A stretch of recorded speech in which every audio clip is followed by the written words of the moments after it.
যদি সংবিধানই আমাদের রক্ষা করতে পারত, তাহলে সংবিধান আমাদেরকে বলে দিত যে আমাদের সেদিন বালু ট্রাক সরানোর ক্ষেত্রে সংবিধানের পৃষ্ঠা আমাদেরকে খুঁজতে হতো। সংবিধান যদি মানতে হতো, তাহলে আমাদের মাননীয় প্রধানমন্ত্রী বাংলাদেশে থাকার কথা না, ওনার দেশের বাইরে থাকার কথা।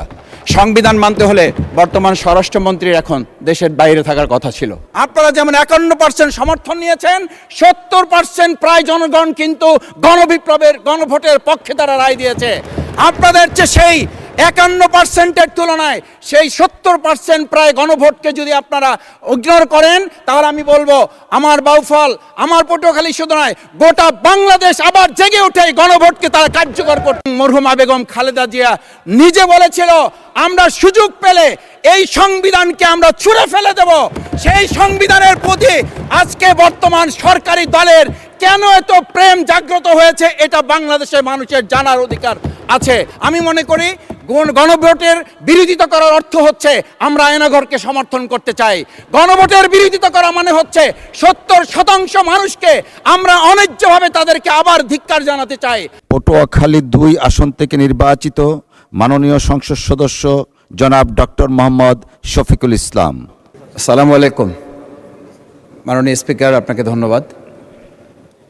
আজকে আমি মহান আল্লাহর দরবারে শুকরিয়া আদায় করি এবং আমার প্রিয় পটুয়াখালী 112 বাউফল 2 আসনের যারা নির্যাতন, নির্মম এবং হামলা মামলার শিকার হয়েও ভয়কে জয় করে ন্যায় এবং ইনসাফের প্রতীকে ভোট দিয়ে তারা আমাকে বিজয় করে এখানে কথা বলার সুযোগ করে দিয়েছে। মাননীয় স্পিকার, আপনি জানেন, আজকে আমরা যখন এখানে দাঁড়িয়ে কথা বলি, তখন আমাদেরকে এটা ভাবতে হচ্ছে যে আমরা কথা বলতে গিয়ে আবার বিগত 17 বছরের কোনো একটা বৈষম্যের মধ্যে পড়ে যাচ্ছি কিনা। কিন্তু আমাদেরকে এটা ভাবতে হচ্ছে, আমরা যখন এখানে দাঁড়িয়ে কথা বলছি, আমাদের কথা বলার সময় শহীদ শরীফ ওসমান হাদি ইনসাফের পক্ষে কথা বলার সময় বলেছিল, আমার প্রতি যে জুলুম করবে আমি তার সাথেও ইনসাফ করতে চাই। আমরা লক্ষ্য করেছি এই সরকার প্রতিষ্ঠিত হওয়ার পর শরীফ ওসমান হাদির ব্যাপারে তার বিচারে কতটুকু কার্যকারিতা নিয়ে এসেছে তা আমরা এখন পর্যন্ত জানতে পারিনি। আমার মনে হয় আমরা সংবিধান নিয়ে ঘাটাঘাটি করতে করতে যদি সংবিধানই আমাদের রক্ষা করতে পারত, তাহলে সংবিধান আমাদেরকে বলে দিত যে আমাদের সেদিন বালু ট্রাক সরানোর ক্ষেত্রে সংবিধানের পৃষ্ঠা আমাদেরকে খুঁজতে হতো। সংবিধান যদি আমাদেরকে রক্ষা করতে পারত, তাহলে 72-এর সংবিধানের আলোকে আজকে আমাদের এখানে থাকার কথা না, আমি শফিকুল ইসলাম মাসুদ আমার এখন জেলখানায় থাকার কথা। সংবিধান যদি মানতে হতো, তাহলে আমাদের মাননীয় প্রধানমন্ত্রী বাংলাদেশে থাকার কথা না, ওনার দেশের বাইরে থাকার কথা। সংবিধান মানতে হলে বর্তমান স্বরাষ্ট্রমন্ত্রীর এখন দেশের বাইরে থাকার কথা ছিল। সংবিধান মানতে হলে যে বাচ্চাদেরকে আজকে এখানে শিক্ষা দেওয়া হচ্ছে, দীক্ষা দেওয়া হচ্ছে, কিংবা তাদেরকে কোনো কোনো ক্ষেত্রে জাসদের সাথে তুলনা করা হচ্ছে, সেই বাচ্চাদের নিয়েই আমরা এই সরকার দলের লোকদেরকে, সরকার দলের সম্মানিত নেতৃবৃন্দকে আমরা চোখের পানিও ফেলতে দেখেছি, আবার কাউকে কাউকে কথা বলতেও শুনেছি যে এই সমস্ত বাচ্চাদের, আমরা তাদের শিক্ষার্থীদের আন্দোলনের সাথে আমাদের কোনো সম্পর্ক ছিল না।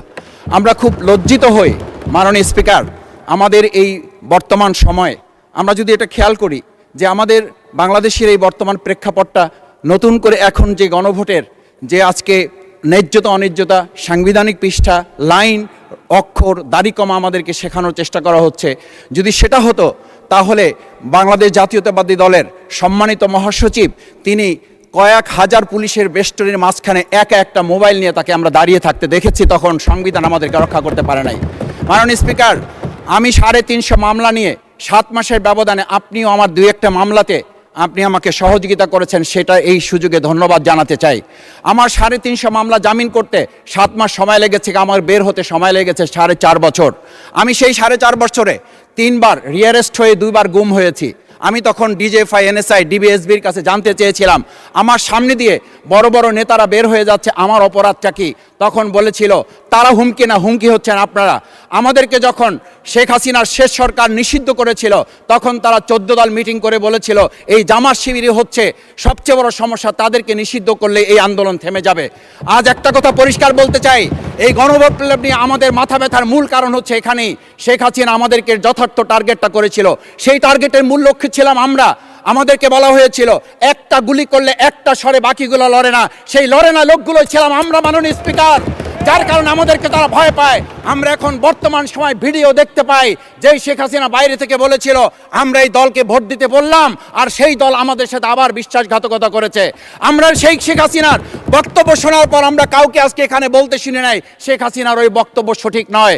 এই মানুষ প্রতারিত হয়েছে, বেইমানি করা হয়েছে। আবার যদি গণভোট জুলাই সনদ নিয়ে এই জাতির সাথে প্রতারণা করা হয় তাহলে মূল্য দিতে হবে শুধু নয়, আবার আমাদেরকে 17 বছরের সেই জেল জুলুম নিপীড়ন গুম খুনের জায়গায় আমাদেরকে ফিরে যেতে হবে।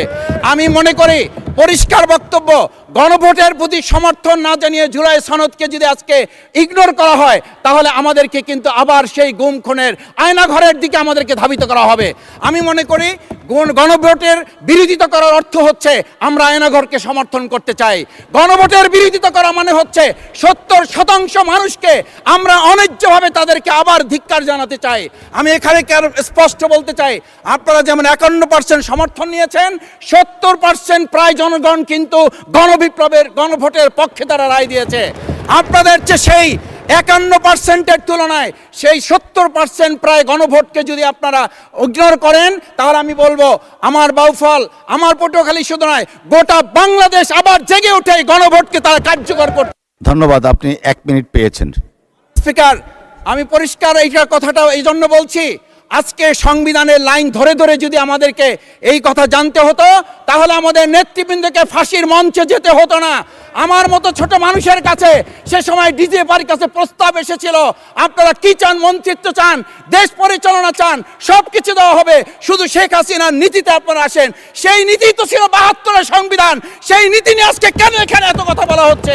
আমরা পরিষ্কার জানি, আমরা যদি সেই 72-এর সংবিধানকে ভালোবাসি তাহলে এখানকার নেতৃবৃন্দ এবং মরহুমা বেগম খালেদা জিয়া নিজে বলেছিল আমরা সুযোগ পেলে এই সংবিধানকে আমরা ছুঁড়ে ফেলে দেব।